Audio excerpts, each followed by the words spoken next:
teaching the penultimate step to beginners. And at this point in the season, athletes are starting to jump. They're starting to get more specific in their event training.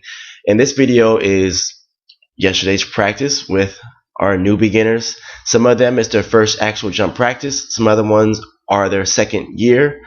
But first you start with the actual pop, just having them actually jump and remaining flat-footed. I had them just do a short 6-step approach and just teaching them the motions of the actual hitch kick.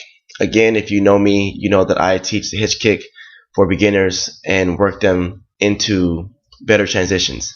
But you can see that there's a wide range of ability, but the main focus is every athlete remains flat-footed. And the main focus from being flat-footed is to allow your speed to transition through without breaking any speeds. As you keep your speeds consistent, you're going to see a good distance and improvement just off of that. Now from there, the next portion of it is the gallop. Now we're teaching the actual penultimate step. You put the hurdle down, you have them jump from a 12-foot board, and then they're going to get 2 steps in after the actual hurdle.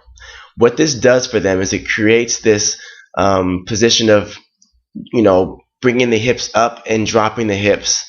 Obviously, this is an exaggerated motion, but it's also a way to overload the actual leg muscles to be able to take that impact and get out of it. As you can see that the athletes are, again, wide range, but again, they're landing flat-footed. And the focus from there is to make sure that the knee that they push off with the actual board recovers all the way to a complete A position before they jump. This keeps their positions better. Now, travel gallop, you just back it up. I had them do a 6-step approach. I had the water bottle there to kind of get them a checkpoint. And then they again have those 2 steps after the actual hurdle. The focus of this one is actually trying to have them jump from the 8-foot board. And a lot of them are off because they don't know really how to gauge that last 3 steps. So the last 3 steps basically is you're going to have your prep, then the penultimate, then the actual step to jump. Now, each athlete is different. They're getting stronger in these positions and they're reaching. There's a lot of stuff going on form-wise, but all I'm doing right now is just allowing them to understand that there needs to be a change in their hip position. And as their center of mass sinks a little bit and increases, what's happening is they're understanding that there has to be a change of movement, and that helps them load their legs better. Now, the last thing is going back to the pop, taking away all the implements, having them run into their jump, and see if they can try to find a similar movement to what they did before.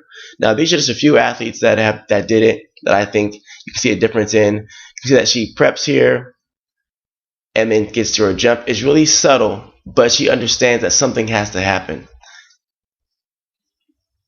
Next athlete, same concept. She's a little more flatter, but she understands that she wants to feel that extra pop off the board. So she did. She got more height in her jump. Same thing here. She got more pop off the board, got into her motions, and was able to jump a few inches less than her personal PR. So the good thing about it is the athletes are just learning. Coaches, make sure you remain patient. My focus for this drill for them today was to simply